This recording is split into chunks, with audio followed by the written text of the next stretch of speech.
Aujourd'hui, c'est le 31 décembre 2014. Le président du Faso va s'adresser aux Burkinabés et à leurs amis dans le cadre des vœux du nouvel an. Et puis la commission de l'informatique et des libertés, le médiateur du Faso, la Cour des comptes et l'autorité supérieure du contrôle d'État au rapport. Ces institutions ont remis au président Michel Kafando leur rapport des activités 2013. Mesdames, Mesdemoiselles et Messieurs, bonsoir. Merci de suivre le 20h sur la télévision nationale du Burkina Faso. 31 décembre, occasion pour faire les bilans et surtout souhaiter la bonne et heureuse année. À l'occasion, le président du Faso, son Excellence Michel Kafando, s'adresse aux Burkinabés.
Mes chers compatriotes, chers frères et amis résidant au Burkina Faso, l'année 2014 égrène ces dernières heures en portant avec elle les cauchemars qui ont troublé nos nuits et nos rêves. 2014 s'en va avec sa cohorte de peine, de douleur et de deuil. Ne restera d'elle que la prise de conscience d'un peuple révolté qui a décidé d'assumer son destin en se débarrassant d'un pouvoir en qui il avait placé sa confiance, mais qui l'a conduit, hélas, au précipice. La prise de conscience d'une jeunesse désorientée, abandonnée à elle-même et qui cherche toujours ses repères. Bonjour donc l'année 2015, dont nous espérons qu'elle sera déterminante pour la mise en place de nouvelles institutions issues d'élections libres, transparentes et crédibles, avec des résultats consensuellement acceptés par l'ensemble des Burkinabés et la communauté internationale. À ce propos, nos différentes rencontres avec la CENI ces derniers jours permettent d'envisager des projections qui rendent possible l'organisation du scrutin dès le début du mois d'octobre 2015. Reste à préciser, lors de nos prochaines rencontres en janvier, le type de couplage pour les élections et l'épineuse question de la participation des Burkinabés de l'étranger. Et bien entendu, toutes les autres questions connexes, en particulier la Constitution et le Code électoral. Tout est fait pour que la réunion du groupe de contact international, prévue le 13 janvier 2015, puisse constater les éléments visibles de la programmation définitive que nous allons bientôt arrêter pour les différents scrutins.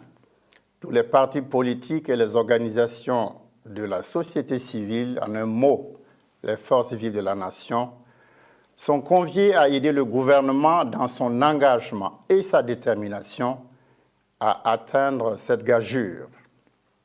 C'est le sens du message que je me propose de leur adresser au cours des entretiens que j'aurai le 6 janvier prochain avec leurs différents responsables. Et pour que tout cela se fasse dans l'esprit de la charte qui prône l'inclusivité et dans celui de la réconciliation nationale, j'ai décidé, par mesure de clémence, de lever la suspension à l'encontre des partis politiques frappés par cette décision qui leur sera bientôt notifiée par arrêté ministériel. Mais je tiens à les avertir que la transition n'aura pas d'état d'âme s'il advenait que ces mêmes formations politiques s'adonnent à un activisme débordant au point de menacer la sécurité de l'État. Par ailleurs, dans l'ordre des mesures annoncées, l'État a décidé de donner des moyens à la famille du président Thomas Sankara pour procéder aux travaux de prospection de sa tombe. Nous n'attendons donc plus la réaction de la famille du défunt. S'agissant de l'affaire Norbert Zongo, comme cela a déjà été dit, nous faisons table rase du passé. Le dossier est réouvert avec de nouveaux hommes, en l'occurrence un nouveau procureur nommé seulement hier. Sur le plan des poursuites judiciaires et des réparations, les audits ont commencé dans les administrations publiques et parapubliques. Et l'action conjuguée du contrôleur général d'État aidera sûrement à accélérer cette avancée. À terme, il s'agira de blanchir ceux qui, suite à l'examen de leur gestion, n'auront rien à se reprocher. Il s'agit de restituer à l'État les biens recelés et de poursuivre les coupables, et tout cela par la procédure judiciaire. Nous n'avons pas oublié nos engagements en faveur des jeunes. En plus de l'inscription au budget national d'une ligne de crédit, nous comptons mobiliser des ressources additionnelles pour jeter les bases de notre programme pour l'emploi des jeunes. J'ai bien précisé qu'en raison de la durée de vie de la transition, nous tracerons au moins les sillons, à charge pour ceux qui viendront après nous, de les parfaire. L'action économique et sociale de la transition se poursuivra dans d'autres domaines. En 2015, j'instruirai le gouvernement de prendre les dispositions légales et réglementaires appropriées, en concertation avec les administrations et les acteurs concernés, pour le recrutement massif d'agents de santé formés pour renforcer les effectifs et répondre aux besoins des structures sanitaires les plus déficitaires, notamment les accoucheuses auxiliaires, les agents itinérants de santé, les infirmiers d'État, les sages-femmes, les infirmiers brevetés, etc. L'érection de l'hôpital Blaise Compaoré en centre hospitalier universitaire, l'encadrement des coûts du loyer social dans nos centres urbains, une profonde réforme du système et des procédures judiciaires à l'issue des États généraux de la justice en vue de leur accélération et de leur allègement, l'approfondissement du dialogue social dans tous les secteurs et avec les partenaires sociaux dans la recherche d'avancées décisives et globales en réponse à vos préoccupations majeures. Le maintien et la consolidation de l'effort budgétaire sur les secteurs sociaux, notamment la santé, l'emploi des jeunes et des femmes, l'éducation de base, les enseignements secondaires et supérieurs, etc. Le Conseil national de transition fonctionne maintenant à plein régime, ce qui lui a permis d'examiner à fond et d'adopter le budget de l'État 2015 qui s'élève à 1 515 milliards de francs CFA en recettes. Bientôt, il légiférera sur les différents textes organiques afférents à l'organisation des élections.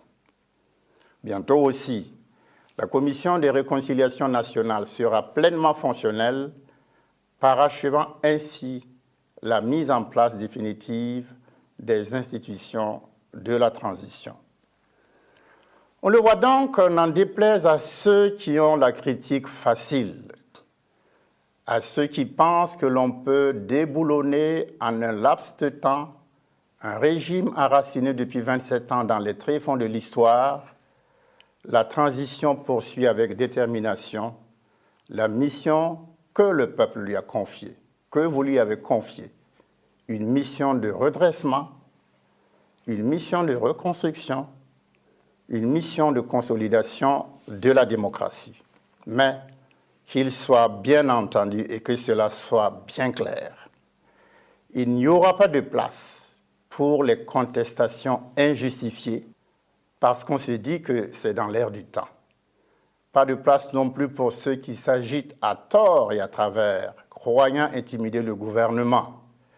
Nous ne sommes pas dupes de leurs manœuvres et surtout, nous savons que les mêmes qui sont prompts à la dénonciation, à la délation, au mensonge, voire au sabotage, sont ceux-là qui mangeaient il n'y a pas longtemps encore au râtelier du régime déchu. Nous avons pris l'engagement de conduire le pays vers une démocratie modèle. Et pour donner l'exemple nous-mêmes, nous évitons les méthodes dures et arbitraires du gouvernement.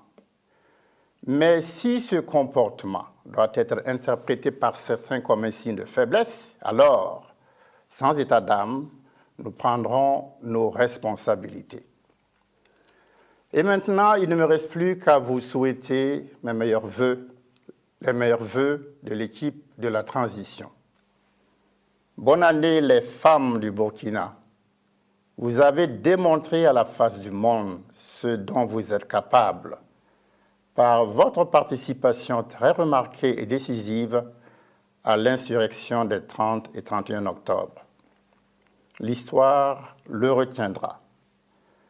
Bonne année la jeunesse du Burkina pour votre vaillance, votre patriotisme, qui ont su dire non à l'injustice et à l'iniquité, redonnant ainsi à notre pays les valeurs qu'il avait perdues, ou plutôt que l'on avait sabordées, l'honneur, la dignité, l'intégrité. L'histoire le retiendra.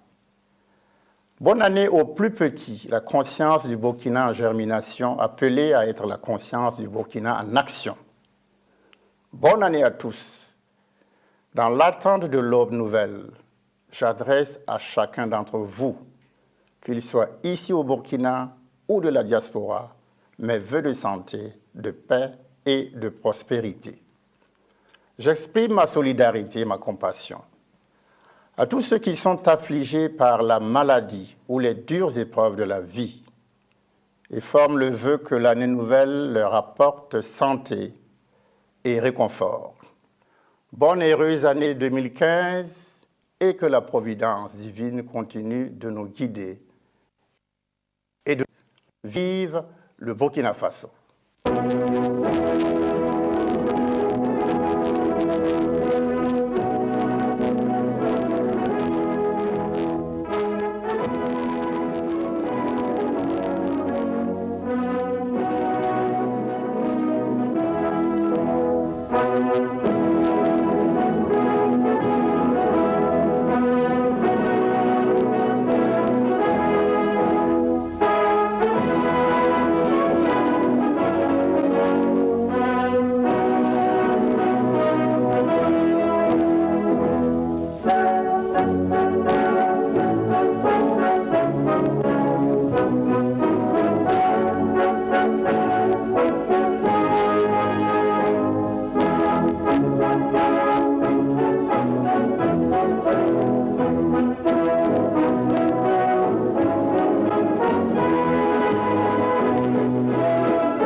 Voilà, vous venez de suivre là l'important discours, les vœux du chef de l'État au Burkinabé et aux amis du Burkina vivant chez nous et au Burkinabé de l'étranger.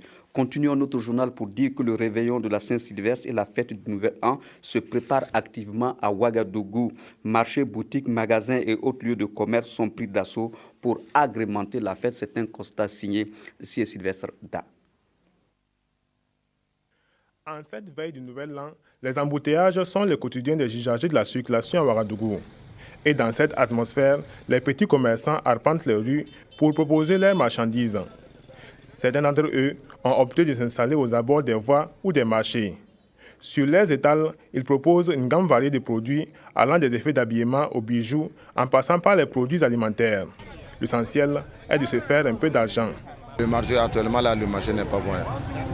Cette année-là, on ne sait pas ce qu'il y a, mais le marché est vraiment mou. Mais comme on a la santé, on va espérer pour l'année prochaine pour voir. Les grandes surfaces, elles, ont fait le plein pour faire de bonnes affaires. Leurs noms sont aussi merveilleux qu'attrayants. Ouaga pas cher, Ouaga cadeau, tout à 1000 francs, pour ne citer que ces noms évocateurs. Si l'aménagement intérieur des magasins diffère les uns des autres, ils constituent tous des cavernes d'Ali Baba. Les dénominateurs communs des produits proposés sont, entre autres, les décorations, les ustensiles de cuisine, les jouets. Des lots de marchandises dans lesquels chacun semble trouver son compte. Et pour moi, je pense que les prix sont abordables parce que même arrivé au guichet, il y a une remise. On fait les achats, c'est pour la fête, c'est pour se faire plaisir aux invités qui vont passer. Le réveillon de la Saint-Sylvestre et la fête du Nouvel An se conjuguent aussi avec bonne chère en famille ou entre proches. Des occasions au cours desquelles la viande ou le poisson sont incontournables. Le choix entre les deux est fonction souvent de la bourse. Les Ouagavillois, qui ont pris d'assaut la poissonnerie chez Dia dans cette matinée du 31 décembre, trouvent le poisson moins cher que la viande. Je suis venue pour chercher du poisson pour la fête de la Saint-Sylvestre. Ma famille aime manger le poisson. Voilà. Le poisson, ça coûte moins cher que la viande. Nous, on s'est dit que le poisson est meilleur par rapport à la viande. Tout simplement parce que le poisson est fiable et je pense que non, c'est une bonne chose pour notre santé aussi. Et pour accompagner les repas et agrémenter le réveillon, les supermarchés et les caves offrent le choix entre différents types de boissons. La plupart de ces surfaces ont pris des dispositions pour répondre aux attentes des populations. Vous voyez, tout ça, c'est un nouvel arrivage qui vient d'arriver. Donc, on a prévu aussi des paniers prestige, des emballages cadeaux pour les clients qui veulent faire des cadeaux à leurs partenaires, à leurs clients prestigieux, comme tous les autres années d'ailleurs. Le poisson est moins cher. Bon, nous, on est toujours moins cher que la viande. Et la plupart de nos clients aussi nous expliquent et ils préfèrent manger le poisson parce que le poisson est plus bon. Nous n'avons pas changé nos prix. On n'a pas augmenté, on n'a pas baissé. Je ne vais pas mentir. On a fait le stock depuis peut-être 1 mois, 2 mois. Donc, il n'y a pas de raison qu'on augmente ni diminue. Dans cette chaude atmosphère festive, clients et commerçants sont tous à la recherche de la satisfaction en cette fin d'année, histoire de dire bye-bye à 2014 en joignant l'utile à l'agréable. Et puis, où passer le réveillon, certains ont réservé des places dans les restaurants de la place. D'autres, par contre, ont choisi de faire eux-mêmes la cuisine. Dans tous les cas, en famille ou seul, la fête se veut belle. C'est un constat signé Jacques Lamissa Tarpaga. Dans quelques heures, 2014 ne sera qu'un souvenir. Le passage en 2015 mobilise tout le monde. Moment de réjouissance, chacun prépare la fête selon son goût et ses moyens. Les offres, elles, sont diverses. Le groupe Bouffe, par exemple, propose une gamme variée de produits alimentaires. Cette année, c'est un peu plus difficile parce que déjà vous n'êtes pas sans savoir que le Burkina a traversé pas mal de moments difficiles. Et le Tout-Puissant nous a vraiment aidés et on rend grâce à Dieu parce que le Burkina quand même revient de loin parce que ce qu'on vit actuellement pouvait être pire. Donc nous rendons grâce à Dieu et on remercie quand même nos autorités de pouvoir nous permettre d'enlever la peur qui nous animait depuis un bon bout de temps. Ce que je veux demander au peuple, nous on vend la bière, on veut que ça marche. Mais c'est la fin de l'année. On veut que ça marche, mais on veut aussi que les jeunes burkinabés, c'est la fête bien vrai, mais on veut qu'ils boivent la bière là modérément. Sinon, bon, on veut vraiment que 2014 passe, que 2015, que tout le monde soit vraiment en bonne santé. Dans les caves à vin et autres boissons, les Burkinabés veulent marquer l'événement avec en mémoire une fin d'année 2014 difficile. Il y a moins de possibilités que l'année passée. C'est l'impression que moi j'ai en fait. L'année passée à cette heure-là, c'était full. Hein? Mais aujourd'hui, c'est timide, quoi. C'est timide. C'est vrai qu'on sent l'ambiance, on sent la fête, mais ce n'est pas du tout comme l'année passée. L'année 2014, ça n'a pas été facile pour nous, pour les Burkinabés. Mais Dieu merci, il a tendu la main, on lui rend grâce. On présente encore 2015 au Seigneur pour qu'il continue de nous protéger. Les supermarchés aussi grouillent de monde, les emplettes s'enchaînent pour donner un cachet particulier à la fête. À Bingo Market, tous les rayons sont visités. Cette année est particulière pour moi, en ce sens que vraiment, je sens plus la fête que les années précédentes. Le réveillon de la Saint-Sylvestre se déroule en famille, entre amis et même seuls, mais aussi dans des cadres aménagés comme ici à l'hôtel Laïco. Tout sera fin prêt d'ici là pour accueillir les convives. Ce soir, nous organisons un réveillon, un dîner gala, et avec une prestation d'artistes. Nous attendons notamment Floby, Tinès, Joël, un humoriste chanteur de la Côte d'Ivoire. Il y aura aussi une prestation d'orchestre. Donc tout cela autour d'un fabuleux buffet. 2014 aura marqué les esprits des Burkinabés et 2015 suscite certainement de nombreux espoirs. Le médiateur du Faso et la Commission de l'information et des libertés ont remis leur rapport au président du Faso. Le médiateur est intervenu dans 786 dossiers et la CIL a sensibilisé les élèves et les différentes administrations burkinabées. Reportage de Frédéric Etienne Bassenga. C'est nanti de son statut d'institution constitutionnelle que le médiateur du Faso est allé remettre son rapport au président du Faso. Au cours de cette année 2013, le médiateur du Faso a traité 786 dossiers relatifs aux fonciers, à la carrière des agents, à la justice et aux finances. Mais cette remise du rapport a été une occasion pour le président du Faso de solliciter l'institution pour autre chose. Le président vient de nous informer d'une interpellation de l'institution pour élargir son domaine de compétences afin que nous puissions apporter notre contribution au niveau, je dirais, de cette situation actuelle où il y a une fracture sociale, un manque de cohésion et la recherche aussi d'un renforcement, je dirais, des liens au niveau de la société entre les citoyens. En 2013 aussi, la Commission de l'informatique et des libertés a sensibilisé les élèves et les administrations et a entretenu des relations de coopération avec des institutions étrangères en vue de protéger les libertés individuelles des Burkinabés à l'ère du numérique. C'est donc le résumé de toutes ces activités qu'elle est allée remettre au président du Faso. Elle a également profité de cette rencontre pour émettre des doléances. Compte tenu du fait que la Commission de l'informatique et des libertés n'a pas encore un statut clair, donc nous avons demandé aux autorités de nous accompagner afin que nous puissions obtenir un meilleur statut pour mener à bien notre mission de protection des données personnelles au Burkina Faso. Ces deux institutions ont fait des recommandations et ont par ailleurs émis le vœu qu'elles soient prises en compte. Et puis la Cour des comptes et l'autorité de contrôle de l'État ont aussi remis ce matin le rapport de leurs activités. Le caractère déficitaire du budget de l'État et la gestion de certaines sociétés de l'État ont été épinglés. Voici le compte rendu signé Frédéric Etienne Bassenga. 185 pages qui résument une année de contrôle de l'administration burkinabé. Dans ce rapport 2013 de l'autorité supérieure de contrôle d'État remis au président du Faso, une cartographie des risques dans 9 ministères a été réalisée. L'institution a aussi effectué des missions de contrôle dans plusieurs établissements de l'État. Nous avons aussi, au cours de l'année 2013, approfondi les enquêtes parlementaires qui avaient été faites sur la passation des marchés. Et ce qu'il ressort clairement, c'est que la réglementation sur les marchés publics n'est pas respectée. Et donc nous avons attiré l'attention de l'autorité sur ces questions et mis en évidence un certain nombre de situations qui ne sont pas possibles. Il y a des chantiers qui commencent avant même que le marché ne soit conclu. Il y a des situations dans lesquelles les avenants dépassent le marché, donc il faut que l'on fasse attention.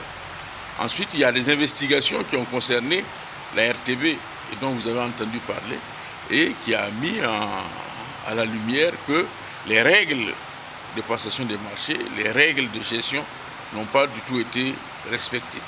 Dans les INEP, à la Sonapos et les cotisations pour les inondations de 2011, à tous ces niveaux, la SCE a constaté des manquements dans la gestion des biens publics. Dans ce rapport, la SCE souhaite que les recommandations soient prises en compte et que le président du FASO veille à ce que diligence soit faite pour ce qui est des manquements. La Cour des comptes a également remis son rapport 2013 au président du FASO. Dans ce document de 5 parties, l'institution retrace sa mission de veille sur la bonne gouvernance administrative et financière des fonds publics durant l'année 2013. Nous avons regardé l'exécution de la loi de finances de 2012 et là aussi nous avons formulé des recommandations à l'attention du gouvernement, sinon le ministère de l'économie et des finances, et nous espérons que leur mise en œuvre permettra d'améliorer la bonne gouvernance de notre pays. Et à ce titre aussi, nous avons relevé que le budget de l'État a été exécuté de façon déficitaire, en ce sens qu'il y a eu plus de dépenses que de recettes. La SCE et la Cour des comptes ont rappelé qu'elles ont pour mission de contrôler et de faire des recommandations. L'application, elle, est du ressort de l'exécutif. Puis le budget 2015 a été expliqué hier 30 décembre à la presse nationale. Réalisme et austérité sont les maîtres mots qui qualifient le budget 2015. Reportage de Zalissa Sanfo.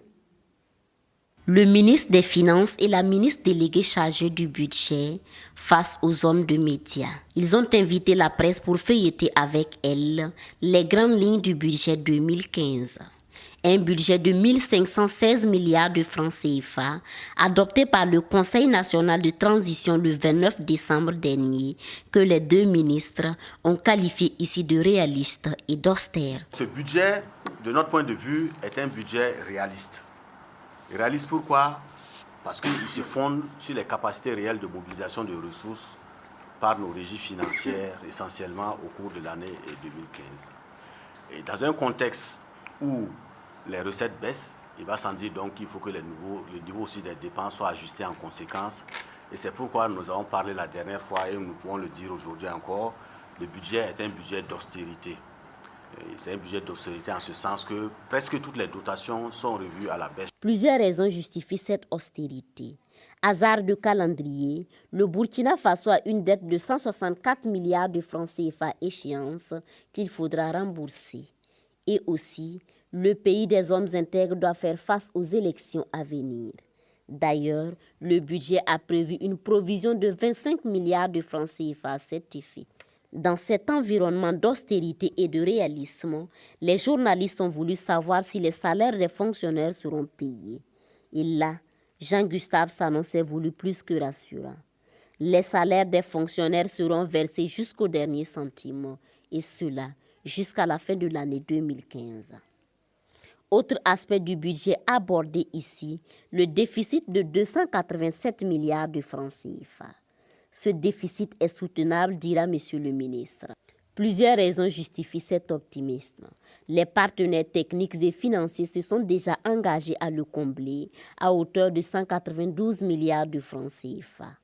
Aussi, le gouvernement promet serrer la ceinture en réduisant son train de vie.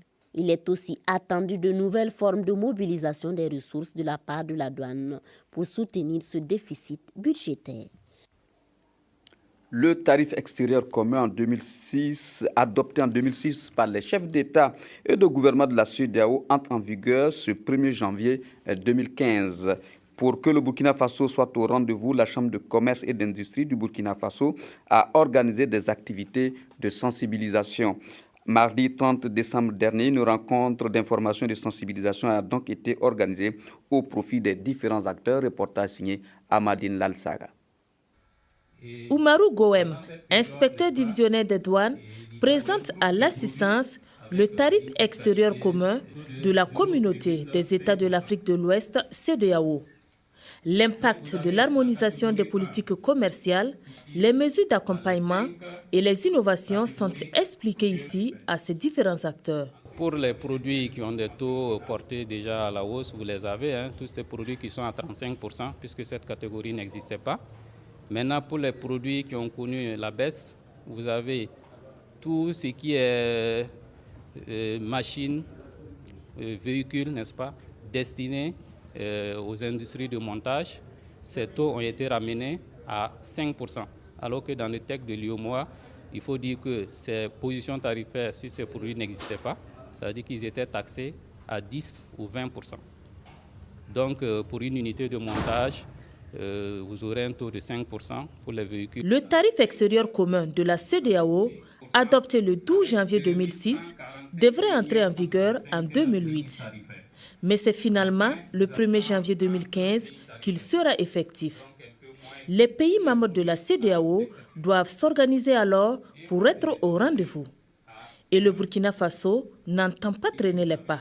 Les Burkinabés sont prêts parce que ce n'est pas maintenant, ça ne date pas de maintenant depuis qu'on leur parle du tarif extérieur commun. Et voilà pourquoi nous avons tenu quand même à tenir cette rencontre de sensibilisation pour confirmer, pour leur dire d'être prêts. Mais je crois que les Burkinabés sont toujours prêts.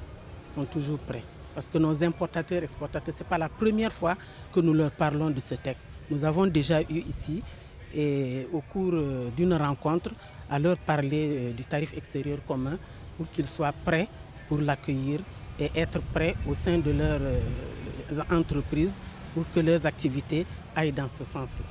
L'entrée en vigueur du tarif extérieur commun de la CEDEAO est une étape importante du processus d'intégration régionale. Son application devrait permettre aux différents États de respecter leurs engagements liés aux objectifs du millénaire pour le développement OMD. Et puis politique à présent, les cadres du Parti pour le développement et le changement PDC se sont rencontrés ce 28 décembre 2014. Au menu, le bilan des activités de 2014 et les définitions de nouvelles stratégies pour 2015. Reportage signé Bouma Ernest Nébier. À cette rencontre des cadres du Parti pour le développement et le changement PDC, il s'agit de faire le bilan des actions du parti de l'année 2014 et de définir de nouvelles stratégies pour les combats futurs du PDC. Nous tenons à faire une rencontre bilan et voir comment nous pouvons réorienter les stratégies et les différentes politiques que nous avons menées jusque-là. Parce qu'il fallait dire que nous avions mené une politique offensive allant dans l'échange, dans le cadre d'empêcher la relecture de l'article 37, ce qui a conduit aujourd'hui au départ du système contrôlé, obligé à nous de revoir nos stratégies pour aller maintenant vers les défis qui nous sont exposés pour 2015, c'est-à-dire les élections à venir. La réussite de l'insurrection populaire des 30 et 31 octobre dernier a été saluée au cours de la rencontre. Une insurrection dans laquelle le PDC a joué un rôle important et les cadres du parti, par la voix du vice-président du PDC, ont rendu un vibrant hommage à la présidente du parti, Saran Sérémé, pour le rôle remarquable qu'elle a joué dans cette insurrection. Une révolte populaire qui a fait partir le régime de Blaise Compaoré. Cette victoire, il n'y a aucun doute. Le PDC y a contribué largement, particulièrement de Madame la Présidente qui s'est illustrée par un courage qui indiquait le chemin de l'honneur à tous les autres lorsqu'ils vacillaient, lorsque la peur et d'autres considérations les prenaient d'assaut, les paralysaient. C'est elle encore qui, au devant, montrait le chemin de l'honneur et redonner du courage à chacun. Les défis de 2015 sont énormes pour le PDC et les cadres du parti en ont conscience. L'heure, selon la présidente du parti, doit être à la mobilisation des militants. Elle a exhorté donc les cadres du parti à commencer dès maintenant le travail de la mobilisation pour la présidentielle à venir. Après les cadres, le PDC rencontrera les jours à venir ses militants de base à travers le pays. Et Mama Gazeuse, vous la connaissez pas certainement. C'est une dame qui habite à Dédougou dans la boucle du Mhoun. Sa particularité, danser dans les lieux publics pour assurer sa nourriture quotidienne. Suivez Mama Gazeuse dans ce reportage signé Karim Patrick Namouano. Énergique comme une adolescente de 18 ans, des glissades à la Charles Bronson, bienvenue à Zamanacho. Célèbre malgré elle, star à 55 ans, sa vidéo a été partagée des centaines, voire des milliers de fois au-delà des frontières burkinabées. Point de trophée, mais à la clé un sobriquet, Mama Gazeuse. Ivoirienne, malienne ou béninoise? Non, elle est burkinabée, native de la région de la boucle du Mhoun. Et elle répond au nom de Fatimata Zerbo. À Dédougou, elle semble plus connue que le maire. L'admiration de ses fans ne la détourne pas de sa destination, Oasis Bar. Ici, c'est une habituée des lieux. Cette piste de danse, elle la connaît. No comment, apprécie.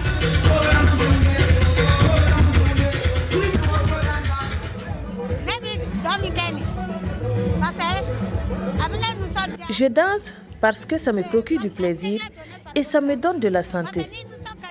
Vous savez, j'oublie tous mes soucis. J'aime aussi que les gens m'apprécient et me récompensent. Aucun rythme musical n'exclut Fatimata de la piste de danse. Des anciens comme la salsa, le makossa, la rumba, aux nouveaux tels que le zouglou et le coupé décalé, Mama RTB s'adapte ou crée.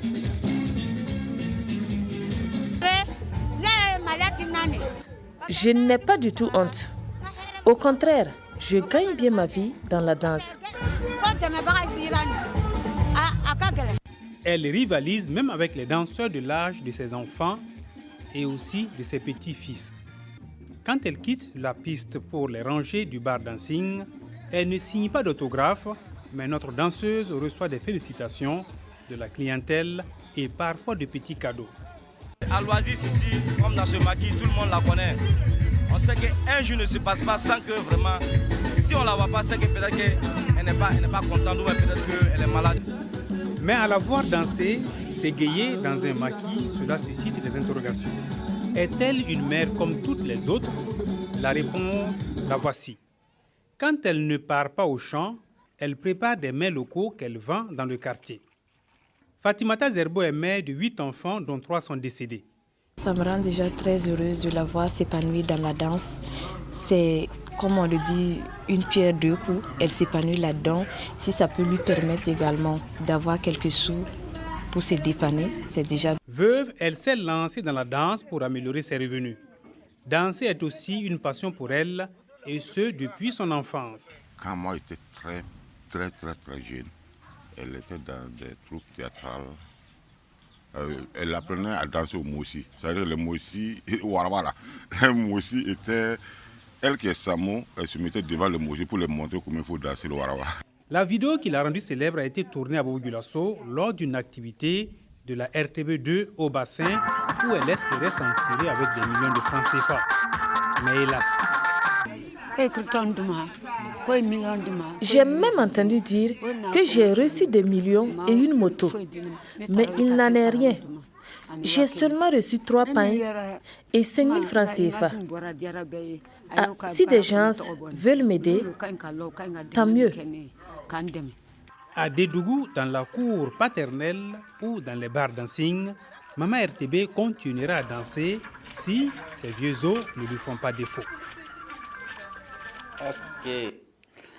Voilà, vous venez de suivre le dernier 20h sur la télévision nationale du Burkina Faso. Et toutes les équipes qui ont réalisé le 20h justement cette année se joignent à moi. Ce sont les journalistes, les techniciens et tout le personnel de soutien se joignent à moi pour vous dire merci de nous avoir reçus chez vous. Ils me demandent de vous souhaiter une agréable année 2015 et on se retrouve l'année prochaine pour d'autres actualités. Merci, au revoir. Je vous retrouve l'année prochaine à 20h, c'est-à-dire demain à 20h pour d'autres informations. Merci et bon réveillon.